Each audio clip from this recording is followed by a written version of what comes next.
solution video, we are showing how we have broken down the steps of keyboard recognition and typing skill for our children and step-by-step creative way we bring up the required skill.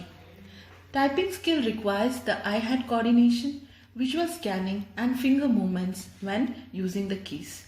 The gaze shift is also another important step for them to learn. Due to attention deficit challenge, they get confused and make mistakes.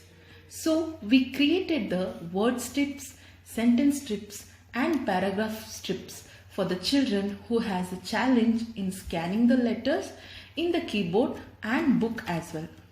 Initially, the child copies the same on the monitor screen and gradually the gaze shift gets worked on where the child sees the printed or written text and types.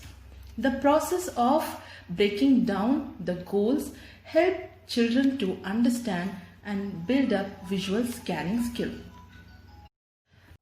Break Free Solutions brought to you by EI Labs and Project Discovery. Partnered by Enable India, Trinayani Sethi Foundation, Allergis Easy, CII Young Indians and Young Indians Accessibility.